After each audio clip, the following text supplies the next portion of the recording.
नमस्कार, बहुत बहुत स्वागत आपका हमारे बेहद खास कार्यक्रम ललकार में। मैं हूं आपके साथ कुणाल गोस्वामी। तो लोकसभा चुनाव के 7 में से 5 चरणों का मतदान संपन्न हो चुका है।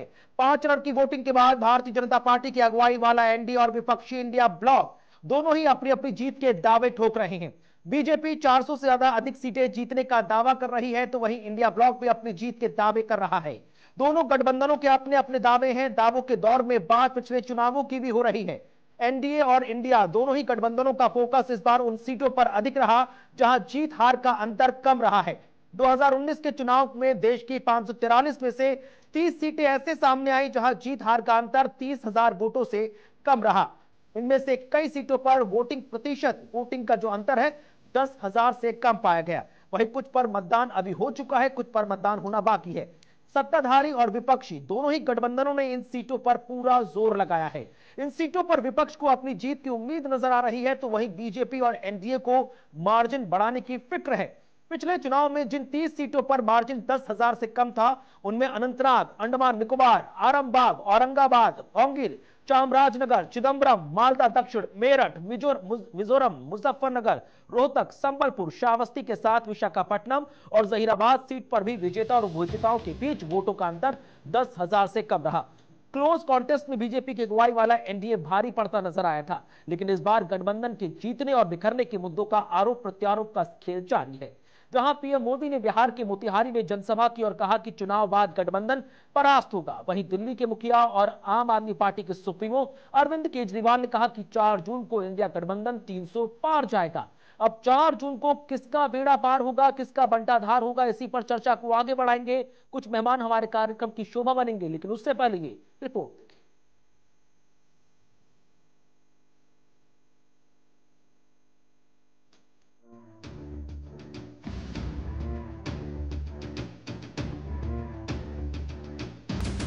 छठे चरण का तेज प्रचार, छिड़ी सियासी तकरार, पीएम मोदी का वार, इंडिया गठबंधन में है भ्रष्टाचार, केजरीवाल का पलटवार, 4 जून को इंडी गठबंधन सरकार। तो लोकसभा चुनाव के 5वें चरण का मतदान शांतिपूर्वक संपन्न हो गया और अब छठे चरण के लिए सभी राजनीतिक दल जमीनी स्तर पर उतरकर पूरी मेहनत करने में जुटे हैं। यही वजह है कि नेता एड़ी से चोटी तक का जोर लगाने में जुट गए हैं और इसी बीच एक दूसरे पर जमकर प्रहार भी कर रहे हैं।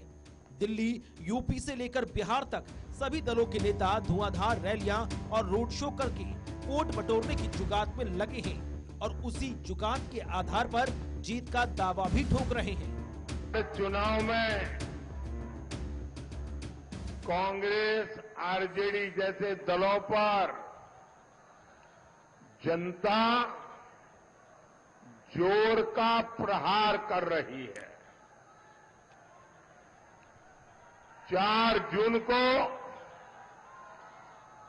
इंडी वालों के इरादों पर सबसे बड़ा प्रहार होगा। ये प्रहार होगा देश में भ्रष्टाचार पर, ये प्रहार होगा तुष्टीकरण की राजनीति पर, ये प्रहार होगा टुकड़े टुकड़े गैंग पर, ये प्रहार होगा समाज को लड़ाने वाली गंदी सोच पर, ये प्रहार होगा। जैसे 5वें चरण का चुनाव कंप्लीट हो गया और जैसे जैसे चुनाव होते जा रहे हैं वैसे वैसे साफ होता जा रहा है कि 4 जून को मोदी सरकार जा रही है और इंडिया गठबंधन की सरकार बनने जा रही है। ये मैं किस आधार पे बोल रहा हूं, क्योंकि कई लोगों ने सर्वे किए हैं और जो अब सर्वे के फाइंडिंग्स आ रहे हैं उससे साफ जाहिर है कि 4 जून को इंडिया गठबंधन को अपने दम पे 300 से ज्यादा सीट मिल रही हैं और इंडिया गठबंधन देश को एक साफ सुथरी और स्थिर सरकार देने। तो वही जहां एक और पीएम मोदी ने इंडिया गठबंधन पर जमकर प्रहार किया, दूसरी तरफ दिल्ली के सुप्रीमो अरविंद केजरीवाल ने भी पलटवार करते हुए एनडीए को घेरते हुए 4 जून को इंडिया गठबंधन की सरकार बनने का दावा ठोक दिया। इसी बीच यूपी सीएम योगी आदित्यनाथ और तेजस्वी यादव भी एक दूसरे पर जमकर तंज कसते नजर आए। गोली चलाते थे और आज अयोध्या में राम भक्तों पर पुष्प वर्षा हो रही है, पुष्प वर्षा। ये लोग राम भक्तों पर गोली चलाते थे, कहते थे परिंदा भी पर नहीं मार सकता। और बहनों और भाइयों, आज अयोध्या धाम में भक्तों की आवभगत होती है, राम भक्तों की आवभगत होती है और अयोध्या को एक बार फिर से त्रेता युग का गौरव दिलाने का काम कर दिया गया है। ये समाजवादी पार्टी राम भक्तों पर तो गोली चलाती है और जिन आतंकवादियों ने राम मंदिर पर आतंकी हमला किया था, उनके मुकदमों को बेशर्मी के साथ वापस लेने का काम की बात तो करते नहीं, खाली गाली देने आते तेजस्वी लालू जी को। बताए 10 साल में 39 सांसद लेके गए, क्या काम किया बिहार के लिए, कितने लोगों को नौकरी दिया। पेपर लीक पे मुंह नहीं खुलता है, नौजवानों का भविष्य 25 करोड़ नौजवान हमारा ओवर एज हो गया, नौकरी नहीं पा रहा है। 25 करोड़, मुंह से आवाज नहीं निकलता इसके बारे में। पेपर लीक क्यों हो रहा है, क्यों नहीं बोलते हैं? बिहार में बाढ़ आता है, एक मिनट का भी मीटिंग किए प्रधानमंत्री बाढ़ की समस्या को लेकर के। पटना जब डूब रहा था तब प्रधानमंत्री। फिलहाल लोकसभा चुनाव को लेकर नेताओं के बीच सियासी तकरार जारी है और नेता एक दूसरे पर हमलावर हैं, अपनी अपनी जीत का दावा कर रहे हैं। ऐसे में अब देखना होगा कि आखिर जनता किसके दल का बेड़ा पार करेगी और किसका बंटा धार करेगी।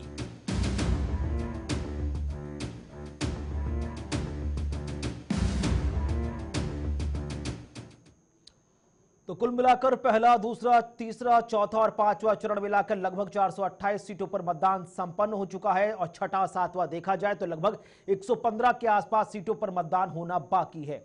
इसी मतदान प्रतिशत को लेकर लगातार शुरुआत से कई सवाल खड़े हो रहे हैं कि आखिरकार मतदान प्रतिशत में डाउनफॉल क्यों दिखा जा रहा है। जनता में लोकतंत्र के उत्सव के बीच अपनी सहभागिता दिखाने को लेकर इतनी निराशा या इतना सादगीपन क्यों नजर आ रहा है, इसी पर हम चर्चा को आगे बढ़ाएंगे। 4 बेहद खास मेहमान हमारे साथ जुड़ रहे हैं। देवेंद्र प्रमुख है, भारतीय जनता पार्टी से नेता है। यश श्रीवास्तव है, प्रवक्ता है कांग्रेस पार्टी से, स्वागत आपका।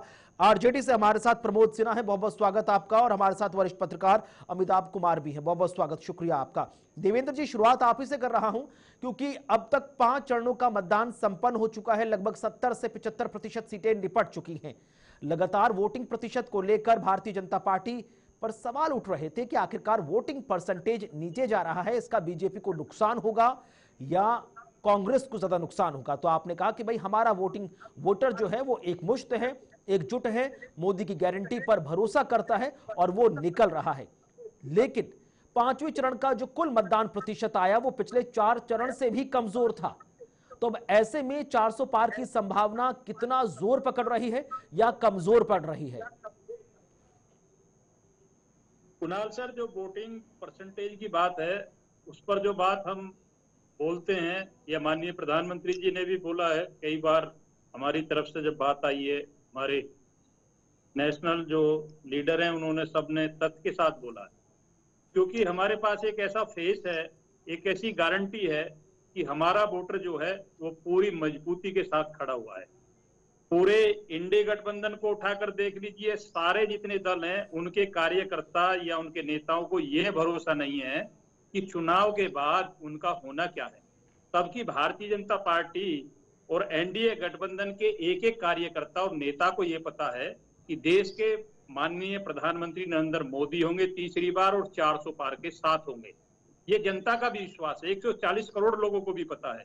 तो जितना परसेंटेज है उसमें टॉप परसेंटेज हमारा परसेंटेज है, गारंटी वाला परसेंटेज है, इसमें कोई शक की कहीं गुंजाइश नहीं है।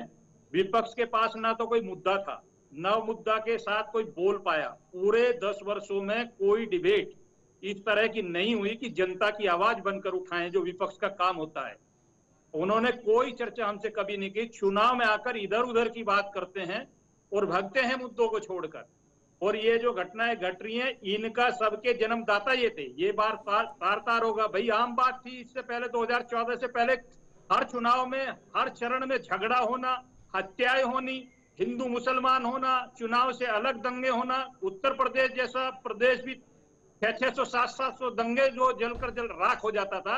अब ये जनता समझदार है, हमें कोई झूठ बोलने की जरूरत नहीं है, हमारे पास हर एक चीज का तथ्य है और हम लोग हमेशा तथ्य पर बोलते हैं और सत्य के साथ बोलते हैं। हमारे पास एक फेस है, एक चेहरा है और वही लोगों की गारंटी है, उसी पर वोट मिल रहा है। पर्सनैलिटी वर्सेस परसेप्शन का चुनाव तो लड़ा जा रहा है, लेकिन देवेंद्र जी आप कह रहे हैं कि विपक्ष के पास मुद्दा नहीं है, लेकिन विपक्ष महंगाई से लेकर रोजगार, रोजगार से लेकर आरक्षण, आरक्षण से लेकर संविधान तक की चुनौती आपके सामने पेश कर रहा है। ये 4 बड़े जो मुद्दे हैं जो चुनाव का आधार बनते नजर आ रहे हैं, क्या वो आपके लिए मुसीबत का सबब बनेंगे?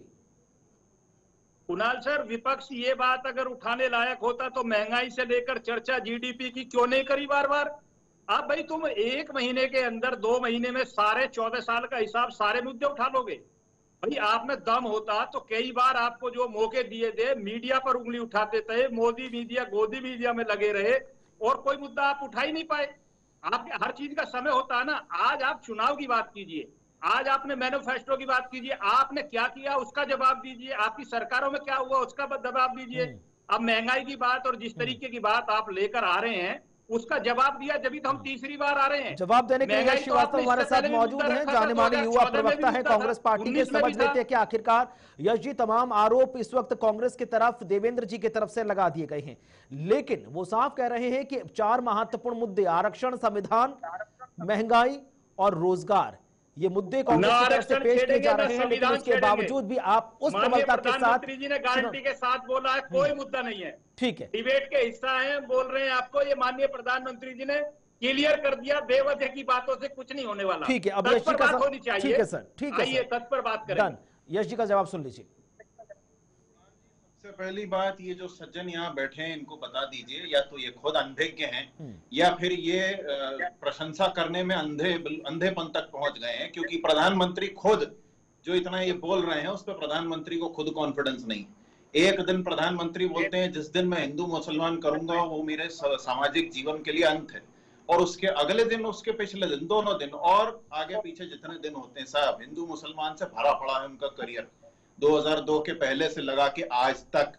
और इनको बता दीजिए महंगाई, बेरोजगारी, महिलाओं का सम्मान, मणिपुर और वो झूठा संदेश खाली का मामला जिसको लेके ये भाजपा वाले सुबह शाम नाचते थे, वो सारे मुद्दों पर विपक्ष ने सक्रिय रूप से अपनी भूमिका निभाई है। लगातार संसद में 150 सांसद सस्पेंड होने के बावजूद विपक्ष ने अपना काम किया है।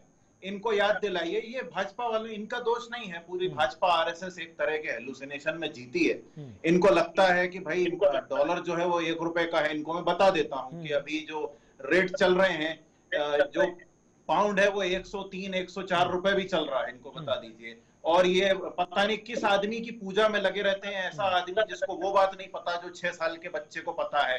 रडार बनाया ही इसलिए जाता है कि बादल बरसात में प्लेन को देख सके। इनके महान नेता को लगता है कि क्लाउडी वेदर है तो प्लेन रडार से बच जाएगा। किर्गिस्तान में इस समय भारतीय बच्चों के साथ जब हम बात कर रहे हैं, भारतीय बच्चों पर अमानवीय अत्याचार हो रहा है। जो बच्चे वहां भारत से पढ़ने गए हैं उनको पकड़ पकड़ के मार रहे हैं। क्या कर लिया वॉर रुकवाने वाले पॉपो ने? इनके कहां है इनके वॉर रुकवाने वाले पॉपो? जगन्नाथ मंदिर में इनका एक आदमी खड़ा होकर कहता है कि भगवान जगन्नाथ हमारे नेता के भक्त हैं। ये हिंदू धर्म निभाया है इन्होंने। लेकिन वो इनके लोग कहते हैं भगवान राम को ये लाए हैं। लगातार 7 से 8 चैनल को नॉनस्टॉप अगर आप बाइट देंगे तो किसी की भी जुबान फिसल सकती है, और उसके लिए वो क्षमा प्रार्थी भी महसूस कर रहे हैं। एक बार फिसल सकती है कुणाल जी। आपने वही बात है ना कि इलेक्शन में लगातार जो व्यक्ति धुआंधार प्रचार में लगा हुआ है, नो डाउट हुआ कोई बार होता है, ऐसे तो फिर वही बात है मुलायम सिंह यादव जी की तरफ से भी निकला था। तमाम से मत बोलिए और आप मुझे मेरे समय में पूरा बोलने दीजिए। आप जो बोल रहे हैं वो भाजपा वाले को बोलने दीजिए। साफ बात यह है, एक बार बोला होता तो इसको हम गलती मान सकते थे, लेकिन यही लोग ये भी बोलते हैं कि जो राम को लाए हैं, यानी एक नश्वर मानव भगवान राम को लेके आएगा, जो भगवान राम ने सृष्टि बनाई है, ये गलती नहीं है कुणाल जी। ये गलती से इनकी नीयत साफ साफ दिख रही है, और इसीलिए कल से संबित पात्रा माफी मांगते घूम रहे हैं। और अब पार्टी में रहेंगे नहीं रहेंगे मैं नहीं जानता, और रहेंगे, लेकिन उनकी हरकतें यही हैं इनकी पूरी पार्टी की। तो ये जो मुद्दों की बात कर रहे हैं ना प्रमुख जी, शायद खबरें नहीं देखते, टीवी नहीं देखते, कुछ नहीं सुनते हैं, ये कहीं से आ गए हैं, अच्छी बात है, आइए बैठिए, लेकिन आपको पता कुछ नहीं है। 5 चरणों के बाद सीएसडीएस के फाउंडर का कहना है कि भाजपा एनडीए 272 भी लाएगी, ये देखना पड़ेगा।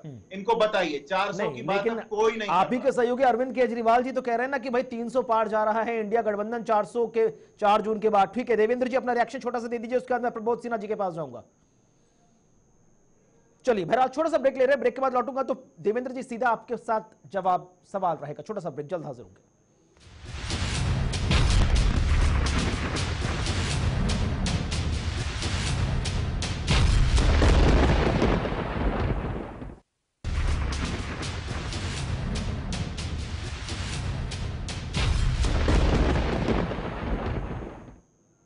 स्वागत है आपका ब्रेक के बाद। तो लगातार गठबंधन पर वार पलटवार का सिलसिला जारी है और उसी पर हम चर्चा को आगे बढ़ा रहे। ब्रेक से पहले लगातार कांग्रेस प्रवक्ता यश श्रीवास्तव बीजेपी पर हमलावर थे और अब वक्त देवेंद्र ठाकुर प्रमुख जी का। देवेंद्र जी छोटा सा जवाब दे दीजिए, उसके बाद फिर मैं आरजेडी नेता प्रमोद जी के पास जाऊंगा।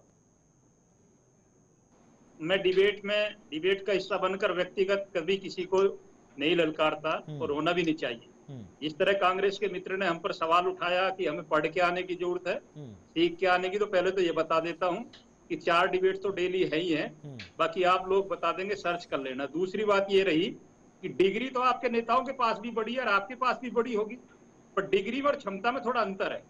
क्षमता जो है वो मेहनत से बनती है और डिग्री जो है वो कभी कभार अवार्ड से और यूनिवर्सिटी से विदेशों से बनकर आती है और वो जब बात आती है मैदान में तो जीरो हो जाती है और वो जीरो होती आई है आप लोगों के साथ। पहली बात तो किसी भी तथ्य पर आप बात कर लिए, जीडीपी पर करिए, इकोनॉमी पर करिए, विकास दर पर करिए, हमने हमेशा चैलेंज के तौर पर लिया था। आपके पास बहुत मौका था, इस जनता ने दिया, लेकिन नहीं उठा पाए आप लोग। आप हिंदू मुसलमान राम की बात, हमने नहीं कहा कभी हम राम को लाए, हम राम जी का वो स्थान लाए जो 500 वर्षों तक आपने देश 70 साल आजाद हुए हो गए, वो तो गुलाम कराया था, उसमें तो भूमिका थी। उस स्थान को भी आपने हमेशा नकारने का काम किया और राम सेतु पर बयान दिया और आपके नेताओं ने हमेशा आगे बढ़कर, स्टालिन बाप और बेटे दोनों ने मिलकर राम को जिस तरीके से गर्याया था, ये ताजा बात है। आप बात करते हो कि हम करते हैं इस तरह की बात, और हिंदू और मुसलमान के जो काम होते थे आपकी सरकार में हुए थे, आपके डीएनओ में मिलते हैं ये लोग। ये जो क्राइम के या झगड़े की बात आती है, ये सब होता था पहले, अब नहीं होता। 2014 के बाद ये देश नहीं चलता। ये इकोनॉमी है, जीडीपी, ये आप उठाकर देखिए, कितने एम्स देकर जोड़कर गए थे, आज देश में क्या हालत है। कितने मेडिकल कॉलेज पर आप चर्चा करेंगे, क्या हालत है। आप कितने एयरपोर्ट की चर्चा करेंगे, क्या हालत है। आज देश की जो सीमाएं उनकी क्या हालत है। आज आतंकवाद कश्मीर से 370-35 से जिसे कहते थे कि हाथ लगाते ही गल जाएगा, या 10-10 सैनिकों के सर कटकर चले गए और आप लोगों की क्षमता बोलने की नहीं हुई। आज बदलाव नहीं है। आपके पास मुद्दा था क्या? आपने हिम्मत जुटाई कभी? आप हिम्मत जुटाने लायक नहीं थे, दागदार थे, इसलिए सवाल उठते हैं। आज भी आपके पास एक कोई ऐसा नेता नहीं जो जमानत पर ना हो, जो मोदी जी जैसा हो, जो गठबंधन का नेतृत्व कर सके। गठबंधन का एक साथी ये कहने के लिए तैयार नहीं कि हमारा प्रधानमंत्री राहुल गांधी बन सकता है। कैसा गठबंधन भाई, कैसा धोखा भाई। इसके लिए तो फिर कांग्रेस पार्टी की राष्ट्रीय महासचिव प्रियंका गांधी कह चुकी है कि चुनाव के नतीजों के बाद हम तय करेंगे कि आखिरकार प्रधानमंत्री कुर्सी पर कौन विराजेगा, जबकि हर एक महत्वपूर्ण इंडिया अलायंस का घटक दल अपने अपने नेता की पैरोकारी जरूर कर रहा है। लौटूंगा सर, बाकी अन्य नेता भी हमारे साथ मौजूद है। प्रमोद सिन्हा जी, पिछले दिन 5वें चरण में बिहार की 5 महत्वपूर्ण सीटों पर मतदान हुआ और उसके तुरंत बाद खबर सामने आ गई कि बिहार के सारण में कि जमकर हिंसा हुई है बीजेपी और आरजेडी के नेताओं के बीच। एक की मौत हुई और अब 2 दिन के लिए इंटरनेट बंद कर दिया गया है। तमाम घटनाक्रम को लेकर आरजेडी पर सवाल उठ रहा है कि आखिरकार जानबूझकर पूरा क्योस आरजेडी की तरफ से बचाया गया ताकि कहीं ना कहीं चुनाव प्रभावित हो जाए, या अंतिम वक्त में जो लोग कतार में खड़े थे वो वोटिंग से उन्हें दूर कर दिया जाए। लेकिन अब तेजस्वी यादव कहते नजर आ रहे हैं कि बिहार की 40 में से 39 सीटें जनता ने एनडीए को दी थी, लेकिन जनता को उसका रिवर्स बैक नहीं मिला। अब उम्मीद आप क्या जता रहे हैं सर?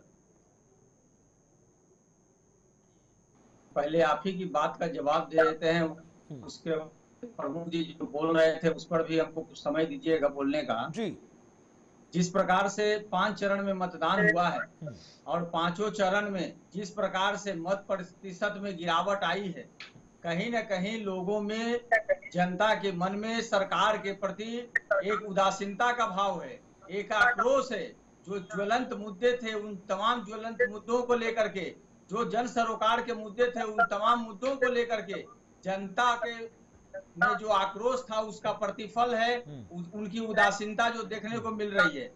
और रहा सवाल भाजपा के लोग, एनडीए के लोग इतने हताश और निराश हो चुके हैं कि ये किसी भी प्रकार से चाहते हैं कि हम जो है, अब देखिए आप अभी इस चरण की बात कर रहे हैं, पिछले चरण में जो चुनाव हुआ था उसमें मुंगेर लोकसभा में भी हमारे प्रत्याशी पर जो है ये लोग हमला करवाए थे। हमारे पदाधिकारियों को सुबह से ही अरेस्ट कर लिया गया था। और इस बार भी जो कल हुआ है मतदान, उसमें आपने देखा, और जिस प्रकार से उल्टा चोर कोतवाल को डांटे, हमारी प्रत्याशी ने, उनको अधिकार है बूथ पर जाने का, वो बूथ पर गई तो लोग चिल्ला चिल्ली करने लगे। और देखिए कि आज किस प्रकार से हमारे समर्थकों पर जो है से गोलियां चलाई गई हैं। ये लोग किस प्रकार का लोकतंत्र दे रहे हैं। नहीं, अब ये तो वही बात है ना कि आरजेडी की तरफ से बीजेपी पर आरोप लगा रहे हैं, बीजेपी जेडीयू आरजेडी पर आरोप लगा रही है, और आरोप प्रत्यारोप के बीच लोगों की मौत हो जाती है। लेकिन एक चीज तो बड़ी स्पष्ट करनी पड़ेगी ना आरजेडी को कि सर, आप प्रमोद जी आप कहते नजर आ रहे हैं कि भाई जनता निराश है, नाराज और बहुत ज्यादा नाराज भी है कि कई समस्याओं का समाधान नहीं हुआ।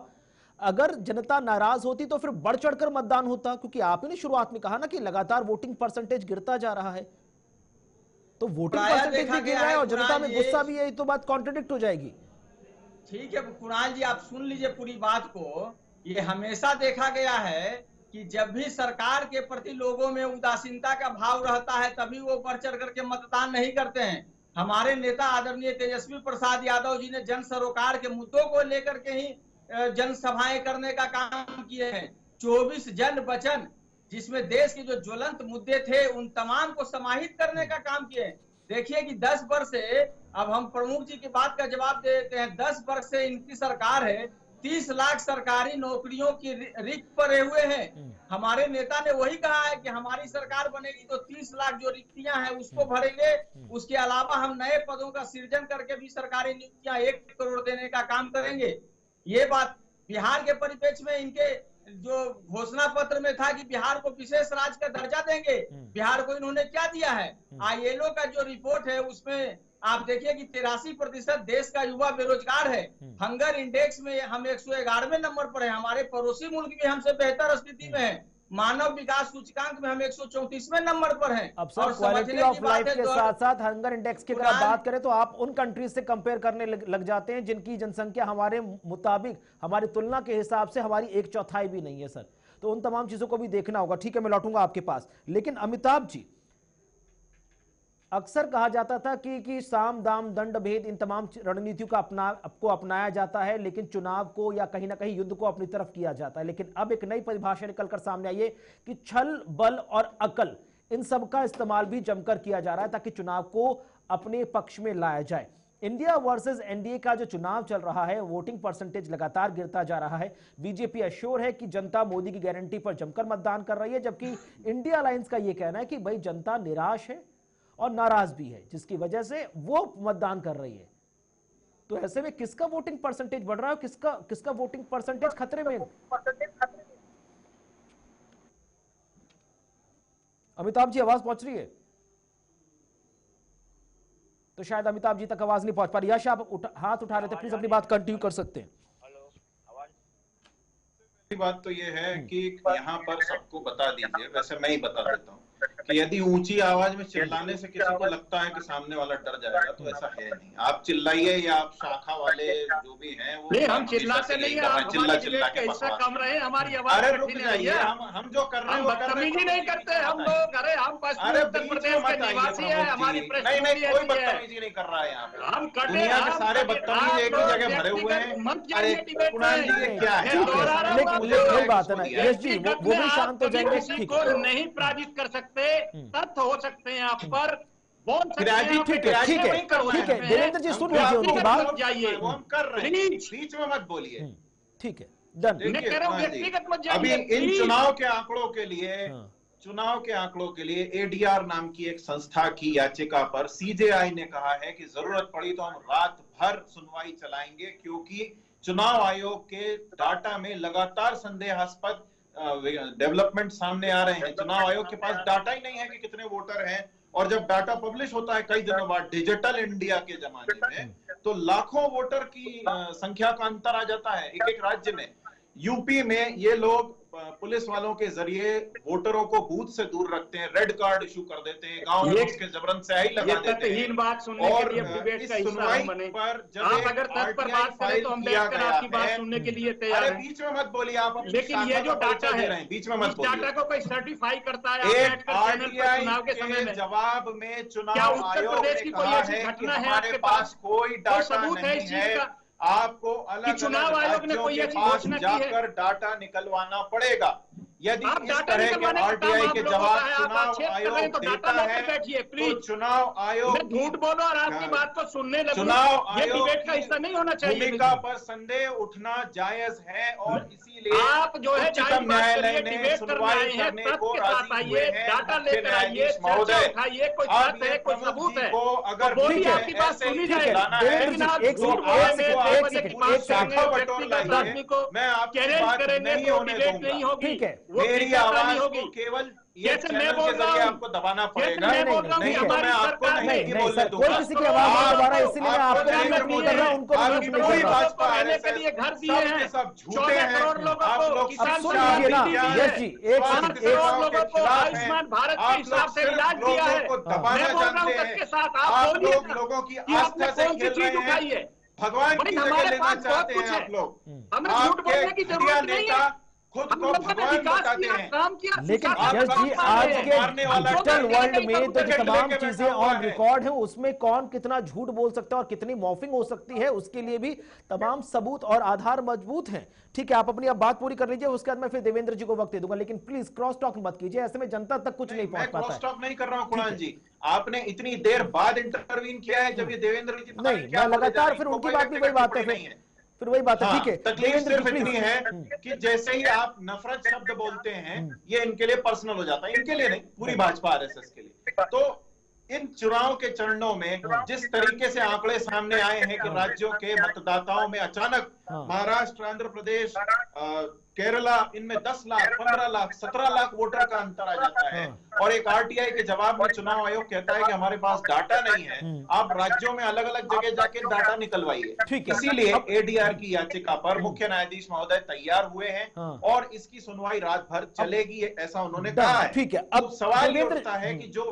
मतदाताओं के विश्वास की बात है, मतदाताओं ने कहा है कि बार बार ये लोग आते हैं, भाजपा वाले वोट लेते हैं, धर्म के नाम पर डराते हैं और उसके बाद कुछ नहीं करते हैं। उसका सबूत है मणिपुर, उसका सबूत है लद्दाख, उसका सबूत है वो संदेश खाली जिसकी महिला के नाम पर इनने इतने दिन दुष्प्रचार किया और उसके बाद उस महिला ने स्वयं केस वापस लेके बताया कि उससे जबरदस्ती करवाई गई थी। अब जवाब सुन लीजिए देवेंद्र प्रमुख जी से। ठीक है यश जी, ठीक है, देवेंद्र जी कंटिन्यू कीजिए प्लीज। तो ये क्लाउडी वेदर में आप लोग अरे बचते डन रहिए, सर, ठीक है, देश आपको वोट आउट कर रहा है। डन, ठीक है, देवेंद्र जी बात कंप्लीट कीजिए।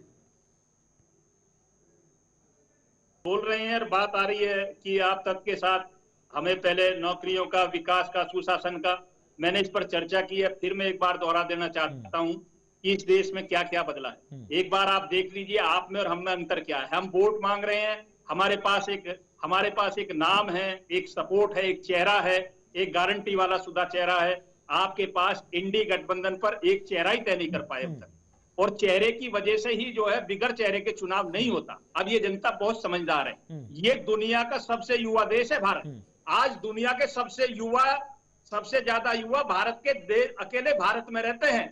जितने पूरी दुनिया में होंगे उसका एक हिस्सा से ज्यादा भारत युवाओं का देश बनकर पूरी दुनिया में अपनी छाप छोड़ चुका है। ये शिक्षित भी है और विकसित भी है। और विकसित की बात इसलिए कर रहा है कि अपना अधिकार लेना जानता है। 70 वर्षों का हिसाब मांग रहा है और हमसे 10 वर्षों का मांग रहा है, हमसे भी मांग रहा है। भाई हम दे रहे हैं तथ्य के साथ, आप ले नहीं पाए। हमारे मित्र जो है, कांग्रेस हो, ये इंडी गठबंधन हो, जितने साथी हो, कोई हमसे जवाब ले नहीं पाया। हम बार बार देते हैं कि हमने 25 से और 30 करोड़ लोगों को गरीबी रेखा से उठाकर अब कर दिया। जो आप 70 वर्षों में नहीं कर पाए वो 10 वर्षों में किया। हमने उस किसानों की बात की, किसान सम्मान निधि के हिसाब से 14 करोड़ किसानों को सब्सिडी दी है। आयुष्मान भारत के हिसाब से हमने 5 करोड़ लोगों को जीवन यापन करने की स्वास्थ्य सुविधाएं दी है। हमने आप क्या किया 10 साल में कि सोचा में जो भारत को विकसित भारत का हिस्सा है, उज्ज्वला योजना के तहत गरीबी रेखा से नीचे खड़े हुए लोग जो गरीबी रेखा से नीचे हैं, उनको बड़ी संख्या में हमने लाभ दिया। कोई लाभ नहीं दिया आपने, सिर्फ धोखा दिया है जनता को, कुछ लाभ आपने। मैं बोल रहा हूँ, मैं आपको कह रहा हूँ आप में चुनने की क्षमता नहीं है पार्टी में। मैं कह रहा हूँ कि आप में चुनने की क्षमता नहीं है। आप सिर्फ 70 वर्षों तक एक समाज का यूज करते रहे, बहुसंख्यक को आप दबाते रहे, आप नरेंद्र मोदी हमला करते रहे और एक अल्पसंख्यक की राजनीति को बचाने के लिए ना आप इधर के रहे, आपने सबका नाश कर दिया इस देश का। इस देश के अल्पसंख्यक को भी एक कोने में खड़ा कर दिया। कभी हिंदू ठीक है डन सर, ठीक है, भारतीय जनता पार्टी में कभी हिंदू की बात नहीं, वही बात है ना कि अगर आप लौट करके तो पहले दूसरे तीसरे चरण के मुद्दों को घसीटना शुरू करेंगे तो आगे के चरणों के समीकरण को समझना हमारे लिए थोड़ा मुश्किल सा हो जाएगा। अब अमिताभ कुमार जी आवाज पहुंच रही है आप तक? बच्चे फंसे हुए उनको निकाल के अमिताभ जी आवाज पहुंच रही सर आप तक? अरे बच्चे नहीं, हमने तो दुनिया के बच्चे निकाले। ठीक है देवेंद्र जी, प्लीज देवेंद्र जी पड़ोसियों के बच्चे निकाले। डन ठीक है देवेंद्र जी, बहुत मुश्किल से अमिताभ ठाकुर जी हमारे साथ कनेक्ट हुए हैं, प्लीज जरा उनसे समझ लीजिए। अमिताभ जी, 5 चरणों का चुनाव संपन्न हो चुका है, लगभग 2 चरण बाकी है, 115 सीटों पर चुनाव होना बाकी है 25 मई को और 1 जून को। अब तक की जो सियासी फिजाएं हैं वो किस तरह से आप उसको एनालाइज कर पाए हैं? क्या इंडिया अलायंस की तरफ से जो मुद्दे आम जनता के सामने रखे गए, क्या जनता कन्विंस होती हुई नजर आ रही है, या जनता जो मोदी की गारंटी, जो भारतीय जनता पार्टी का प्रपोजल है कि मोदी की गारंटी पर जनता को अब भी विश्वास है और बंपर मतदान होगा, 400 पार का नारा सत्य में तब्दील होगा, आप उस पर स्टिक हैं? अमिताभ जी, जो जनता का मूड जो है वो शुरुआत एनडीए जो है वो लीड कर रहा है, बहस आप बहुत तरीके से कर सकते हैं कि जो जनता का मूड है और जो हालात में उसमें स्पष्ट दिख रहा है कि एनडीए लीड कर अच्छी गठबंधन में, जो कि हम जानते हैं कि कांग्रेस की गलतियों से बड़ा लेट से शुरू हुआ था और ठीक से गठबंधन हो भी नहीं पाया, लोग छिटक गए, नीतीश जी की सारी मेहनत बर्बाद हो गई। और उसके बाद जब ये लोग आपस में बैठे भी तो आप देखिए होता क्या है कि जब आप दूसरी पार्टियों के साथ गठबंधन करते हैं तो आपको आम जनता के बीच संदेश देना होता है, अपने कार्यकर्ताओं के बीच संदेश देना होता है, अपने कोर वोटर्स के बीच में संदेश देना होता है कि हम लोग बहुत मजबूती से एक दूसरे के साथ मिल करके लड़ रहे हैं। तो उसके लिए आपको बहुत सारे करने पड़ते हैं, मतलब सभाएं करना होता है, रैली करनी होती है, रोड शो करनी होती है, कार्यकर्ताओं को साथ बिठाना होता है, साथ कैंपेन के लिए उनको भेजना होता है। तो ऐसे बहुत सारे कार्यक्रम जो थे ना उनसे ये लोग महरूम रहे, वो कार्यक्रम हो नहीं पाए, 2-4 खाली बड़े 1-2 सभाएं हो गई, लेकिन इससे कार्यकर्ताओं का दिल नहीं मिलता है कि हमेशा वो आपस में ठीक है लड़ रहे होते हैं। ऑडियो में थोड़ा दिक्कत है, ऑडियो में दिक्कत है, अन्यथा बात कंप्लीट करना सब पूरी जरूरत थी। मैं लौटूंगा सर आपके पास। यश जी, एक महत्वपूर्ण सवाल जो अमिताभ जी करना चाह रहे हैं, मैं चाह रहा हूं कि बहुत सिंपली के साथ आसानी से आप थोड़ा इस सवाल का जवाब दें। लगातार कई पॉलिटिकल एनालिस्ट और साइकोलॉजिस्ट ये सवाल कर रहे हैं कि इंडिया अलायंस बना तो यूपीए में तब्दील होने के बाद, लेकिन कई नेताओं का चुनाव के मझधार में छोड़ कर जाना क्या नुकसान पहुंचा रहा है? कॉमन मिनिमम प्रोग्राम का ना बन पाना नुकसान पहुंचा रहा है? एक प्राइम मिनिस्टर कैंडिडेट का फेस डिसाइड ना कर पाना क्या नुकसान पहुंचा रहा है? कॉमन लॉगो भी डिसाइड नहीं कर पाना क्या नुकसान पहुंचा रहा है? सत्ता पक्ष तो लगातार सवाल उठा रहा है, चुनाव से पहले ना प्रीएम। मैं बता रहा हूं जी, मैं बता रहा हूं, CSDS के फाउंडर हैं, उन्होंने बताया है, कल ही उनका ये वीडियो बहुत चर्चा में रहा, किसी टीवी डिबेट में ही थे वो इस समय कह रहे हैं कि भाजपा का 400-300 छोड़िए 272 पे भी सवाल है, लास्ट ओवर तक मैच खेला जाएगा, ये बड़ा मशहूर है इस समय। तो ये जो अमिताभ जी कह रहे हैं कार्यकर्ताओं का असंतोष और ये सब कुछ बातें, तो इनको बता दीजिए मनोज तिवारी की रैली में वो लड़का भी बहुत वायरल वीडियो है जो खुद रैली में चलते हुए कह रहा है कि वोट तो हम कन्हैया कुमार को देंगे। उत्तर प्रदेश की वो रैली के वीडियो और फोटो भी आए हैं जहां राहुल जी और अखिलेश जी आए। सर ऐसे तो सर समाजवादी पार्टी का भी एक कार्यकर्ता है जिसका वीडियो वायरल हो गया, जो कह रहा है कि भले हम साइकिल के ऊपर सवार नजर आ रहे हैं लेकिन हमें हाथी पसंद है। तो ऐसे तो हर जगह मिल जाएंगे। कुणाल जी आप देवेंद्र प्रमुख जी को पूरा सुन रहे हैं, मुझे भी सुनिए। मैं ये कह रहा हूं कि उस रैली में 1.5-2 लाख लोगों के आने का अनुमान था। 4 लाख से ज्यादा लोग आ गए। 2-3 घंटे की रैली 10 मिनट में खत्म करनी पड़ी क्योंकि सिक्योरिटी के कारण खड़े हो गए थे। अगर ऐसी ही परिस्थिति में हमारे प्रधानमंत्री होते, जिसका एक नमूना हमने पंजाब में देखा है, उनके खुद के कार्यकर्ता जब गाड़ी के पास खड़े हो गए तो वो गाड़ी से बाहर निकलने की हिम्मत नहीं जुटा पाए। हमारे जो नेता हैं जितने भी, वो सड़क पे चल के दिखा चुके हैं। और मैं यहाँ पर अखिलेश यादव जी, राहुल गांधी जी, लालू प्रसाद जी और उनके बेटों की सबकी बात कर रहा हूँ। उसके बाद जो असली मुद्दे हैं, मैं आपको बार बार याद दिलाता हूं आपके माध्यम से सबको, कि चुनाव आपकी सरकार को तय करता है और सरकार काम करने के लिए होती है। ये वीडियो किर्गिस्तान के एक छात्र ने डाला है अपने फोन से, विदेश मंत्रालय के हेल्पलाइन नंबर पे फोन करके, जहां वो पूछ रहा है कि हमारे साथ जो अत्याचार हो रहा है तो हमें आप किस तरीके से सुरक्षा देंगे, कैसे बाहर निकालेंगे। उसे कोई जवाब नहीं मिल रहा है। बात करने वाला सवाल सुनते ही गायब हो जाता है। तो हमारे वॉर रुकवाने वाले पॉपो की पार्टी वालों को बता दीजिए कि ये अपनी अपनी फेंकना बंद करो। अगर कुछ कर सकते हो तो करके दिखाओ, नहीं तो इनका रशिया यूक्रेन का भी सबको पता है, इनका गाजा का भी झूठ सबको पता है, इनका हिंदू मुसलमान भी सबको पता है। ठीक है, देवेंद्र प्रमुख जी को स्क्रीन पर लाएं प्लीज। देवेंद्र जी, यश श्रीवास्तव जी का या मूल रूप से कांग्रेस का स्पष्ट कहना है कि भाई कई ज्वलंत मुद्दे रहे जो लगातार समस्या पहले भी बरकरार थी, अब भी हैं और आगे भी मोबाइल कम से कम जी कम से कम एक बार अपने गिरबा में झांकने कि आप जो है मुझे छोटा सा वीडियो दिखा रहे हैं, ट्वीट दिखा रहे हैं, कम से कम एक बार याद कर लीजिए कि 10 सैनिकों के सर किसकी सरकार में कटकर चले गए थे। और पाकिस्तान जैसा देश जो कटोरा लेकर खड़ा है, भिखमंगा, उसको आप जवाब देने के बजाय ये कहने लगे कि ऊपर का दबाव है। भाई यार, इससे शर्मनाक बात हो सकती है क्या? 370-35 इससे शर्मनाक बात मैं बता देता हूं, गलवान फैसलों में एक बैठकर लेकर बैठे हो। ये बहुसंख्यकों का देश बेशक है, लेकिन इस पर पहले संसाधन का अधिकार अल्पसंख्यक का है। ये किसकी बात है भाई? ये किसके नेताओं की बात है भाई? ये कौन से आते हैं इसे सब? इसकी जवाबदेही किसकी है? क्या बताइए ना आप एक बार। क्या यही लोकतंत्र?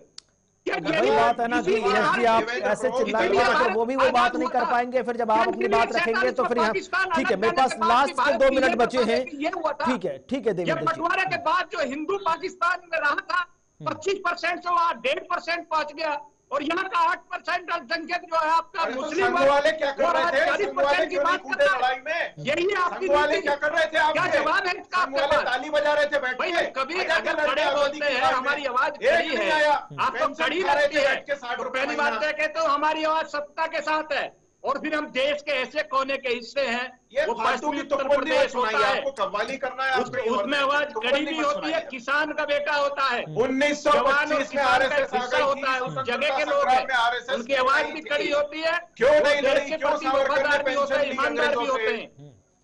कोई ईमानदार नहीं है आपके यहाँ। छोटा सा रिएक्शन चर्चा का समापन करना है। प्रमोद जी, अभी भी कई महत्वपूर्ण सीटें बाकी हैं जहां पर इंडिया गठबंधन लगातार बहुत मजबूती के साथ चुनाव लड़ता हुआ नजर आ रहा है। अरविंद केजरीवाल जी ने तो 300 पार का नारा दे दिया, भले ही पूरा विपक्ष 400 पार के नारे पर सवाल उठा रहा हो, लेकिन अब नारा आपकी तरफ से भी सामने आया है। कितने आश्वस्त है कि भाई इंडिया गठबंधन क्या वाकई में कमाल करता हुआ नजर आएगा, या फिर जो चीज अभी यश श्रीवास्तव कह रहे थे कि भाई बंपर रैली नजर आ रही है, बंपर जनाधार नजर आ रहा है, रैलियां छोटी करनी पड़ रही है क्योंकि जनता बढ़ रही है, ये वोटों में तब्दील होगी भी? देखिए कुणाल जी, ये लोग फील गुड और इंडिया शाइनिंग में जी रहे हैं। 2004 में जो इनकी स्थिति हुई थी ना, इस बार इनकी स्थिति उससे भी खराब होने जा रही है, ये समझ लीजिए। देश के ज्वलंत मुद्दों से ये लोग पीछे भाग जाते हैं। देश के लोगों को ये लोग अभी देखिए बैठ करके टीवी में लच्छेदार बातें कर रहे हैं, लेकिन जब प्रधानमंत्री नरेंद्र मोदी जी जब भाषण देने जाते हैं तो क्यों नहीं देश के जो जन सरोकार के मुद्दे हैं उन मुद्दों पर बात करते हैं? क्यों मटन और मंगलसूत्र पर बात करने लगते हैं? वही बात आ जाएगी ना प्रमोद जी कि आखिरकार मटन, मंगलसूत्र, ये तमाम मुद्दे उखाड़े किसके तरफ से थे? सैम पित्रोदा ने विरासत जैसे टैक्स के ऊपर बयान दे दिया, जिसके बाद से भारतीय जनता पार्टी को इस पर कूदना पड़ा। रही बात अगर आप मुसलमान की अगर आप बात करते हैं, पाकिस्तान की भी आप बात करते तो उसके लिए भी फिर आप सोच लीजिए ना, मणिशंकर अय्यर को क्या जरूरत थी पाकिस्तान के आगे हाथ जोड़कर स्टैंड बाय खड़े होने की बात कहने के लिए, जिसकी वजह से भारतीय जनता पार्टी को इस मुद्दे पर कूदना पड़ा। खुद ही आपकी तरफ से वो मुद्दे उठाए गए थे जिसकी वजह से भारतीय जनता पार्टी इसमें कूदती हुई नजर आई, फिर उसके लिए भी आप फिर उसको दोषी ठहरा देते। बहरहाल बहुत बहुत शुक्रिया आप चारों खास मेहमानों का हमारे साथ चर्चा में शामिल होने के लिए। समय इतनी ही इजाजत दे रहा था, नहीं तो चर्चा को आगे बढ़ाते। कुल मिलाकर 5 चरणों का मतदान संपन्न हो चुका है। 2 चरणों में वोटिंग अभी भी होनी बाकी है। 4 जून को नतीजे आएंगे, लेकिन 4 जून के नतीजों के पहले जहां एनडीए 400 पार के नारे को छूती हुई या कहती हुई नजर आ रही है, वहीं दूसरी तरफ अब इंडिया अलायंस की तरफ से 300 का टारगेट और 300 का नारा भी दिया गया। कौन सच साबित होगा और कौन ख्वाबों में सीमित रह जाएगा, ये 4 जून के नतीजे बताएंगे। बहरहाल छोटा सा ब्रेक के बाद खबरों का सिलसिला जारी है। आप बने रहिए JK24/7 न्यूज के साथ।